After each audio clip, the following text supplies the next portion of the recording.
Greetings and welcome to PinballHelp. Mike here. Today I am doing a first look at a pinball machine that I picked up from a friend of mine in Texas. He's been holding it for me. I finally got a chance to go get it, and I'm pretty excited about this game. I've been looking for one of these for a while. This is a Bally Future Spa, 1979. One of a small series of extreme wide-body pinball machines that Bally made.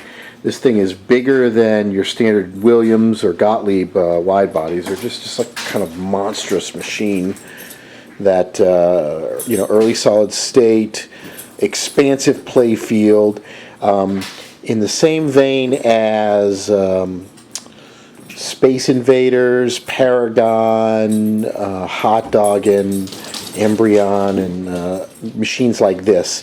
The rule sets all kind of went around to kind of a similar kind of objective where you had to hit a certain sequence of targets to usually spell something.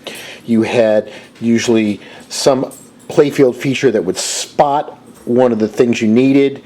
It varies from game to game whether it's a hole or whether it's a rollover. And then you usually have the in-lane bonus multipliers. They were popular, and there was a whole series of these games, and there was usually some kind of tricky kind of in-lane thing. This game is no exception. This game pretty much has it all. This is the lowest production of any of the Bally wide bodies, so it's the rarest of them all.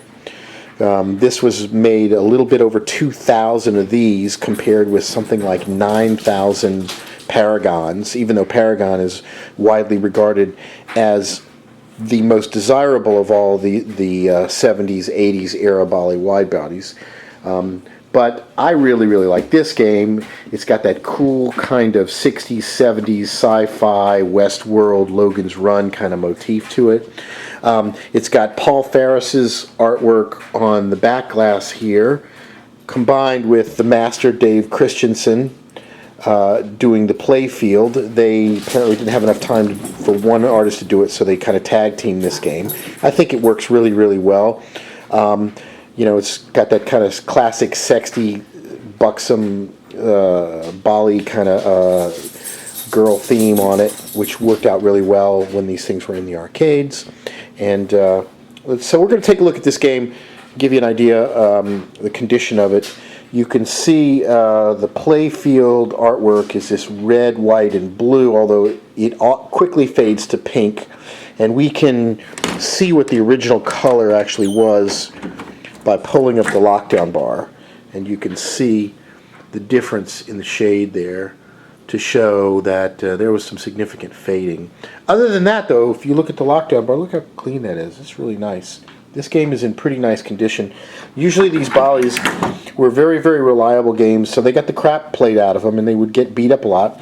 You have the normal kind of wear around the inserts, but in this case there's very little.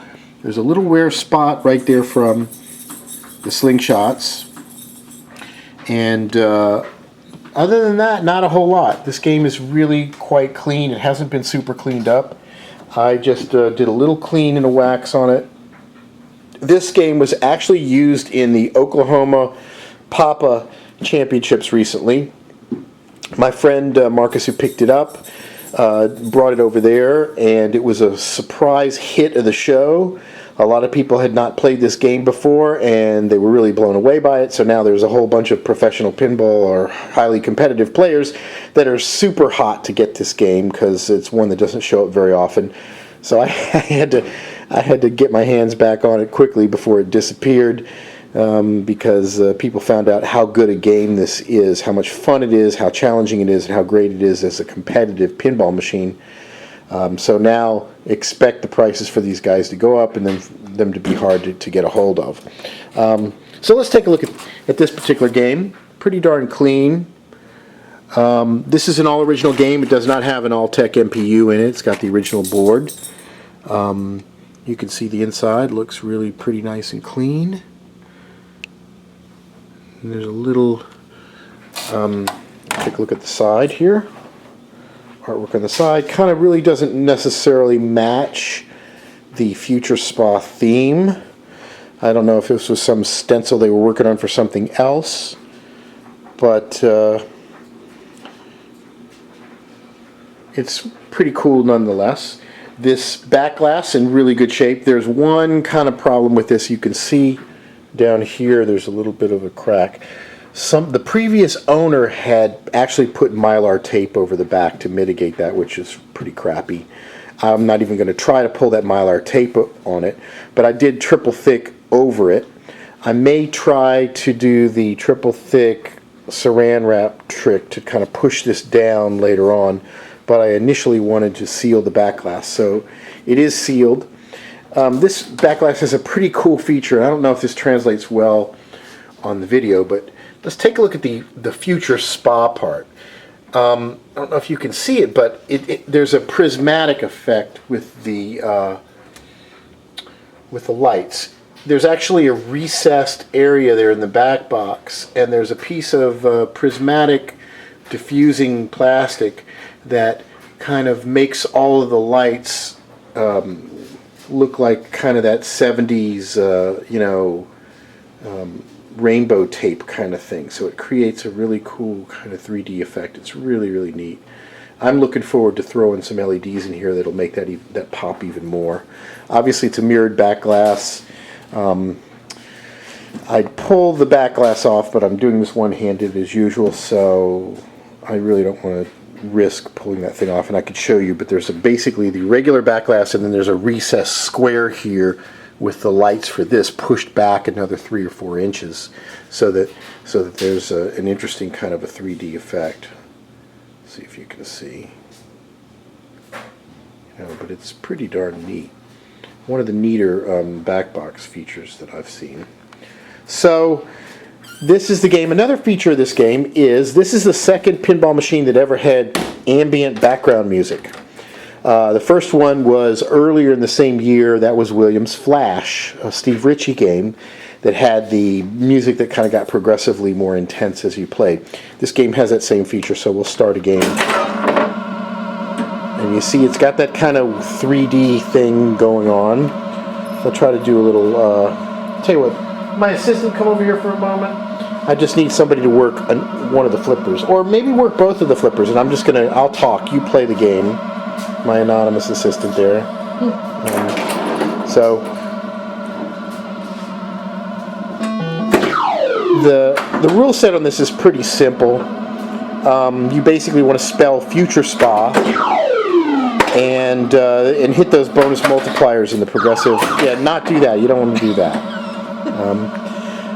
Up here, the money shot is the U with the arrow. When you hit that, it lights this, it flips this thing in the in lane, which is kind of like a feature to make the in lane drain inward. She hit it, so otherwise this thing is going the other way, and if that middle in lane goes to the out lane. In this particular game, the spot target is the left out lane, which has a kicker on it. So you basically have a couple of, and this game is set pretty low because the Bally 35s did not have a free play setting.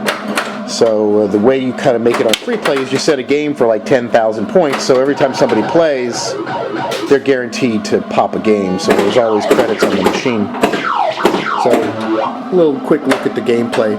It's pretty fast for a wide body.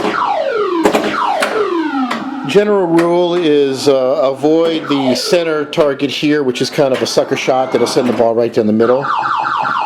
This is the progressive targets are dangerous because they'll feed right down to the drain, but there's big points in that.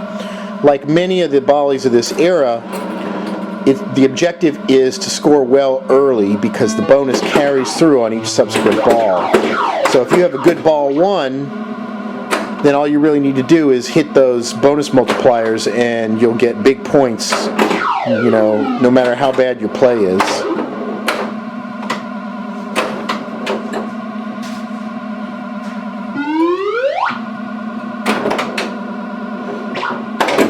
And so there you have it, Bally Future Spa.